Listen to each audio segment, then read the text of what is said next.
Hi, this is Chris DeVito. As you know, Iran has been in the news a lot this past year. So we here at Iran180 have made a list, and checked it twice, of the top 11 Iran-related news stories in 2011.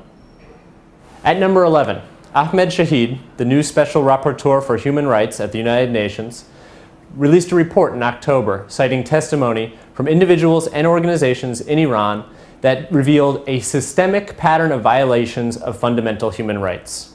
I know, shocking. You know what else is surprising? That the Iranian regime didn't allow him to visit the country to gather information for his report. Number 10, divestment from Iran. This holiday season, Santa may have brought some extra goodies to the executives at Nokia Siemens and Huawei Technologies.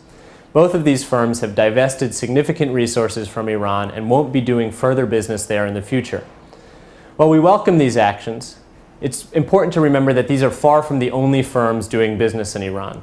In 2012, we're going to keep an active eye on what major international firms may be doing business that assists Iran in its nuclear program or in suppressing domestic dissent. At number 9, Mahmoud Ahmadinejad made his annual visit to New York. He was well received. At number 8, we'll file this one under genuinely good news. In September, Josh Fattal and Shane Bauer were finally released after more than 2 years in Iranian prison. We're happy to have you home. Number 7, we're going to file this one under genuinely bad news. Pastor Yusuf Nadarkhani was put on death row for his refusal to recant his faith. Nadarkhani's treatment has drawn condemnation from everyone from Speaker of the House John Boehner to President Obama. And you thought bipartisanship was dead. Number 6, the Iranian regime continued in its fine legacy of attacking foreign embassies. This time, it was the British. I'm pretty glad that the United States only has a virtual embassy now. Number 5, during 2011, Iran's nuclear program was blindsided by a sophisticated computer virus called Stuxnet. The result?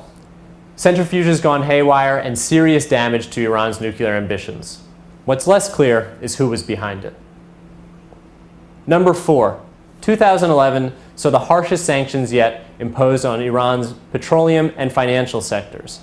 These came from the US, Canada, Great Britain, and our European allies. The United States Congress has also passed the harshest sanctions that you can imagine against Iran's central bank. I think 2012 is going to see further action on this front.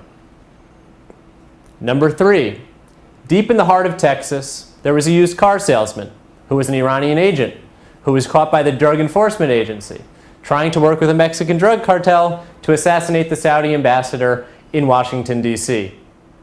Sounds crazy every time I say it. Number 2, in December, Amnesty International released a report on Iran's excessive use of the death penalty. The report detailed 488 executions held for drug-related offenses. This is only the tip of the iceberg. There are well over 500 documented public executions in Iran over the past year, with many more held in secret. And the top story of 2011? It has to be the International Atomic Energy Agency's report from November. It cataloged Iran's pursuit of warhead designs, simulated nuclear explosions, and an attempt to acquire fissile material outside of their current civilian program. Sounds peaceful, right? There's a lot more that we could have included, and we're pretty sure that 2012 is going to be a busy year for Iran news as well.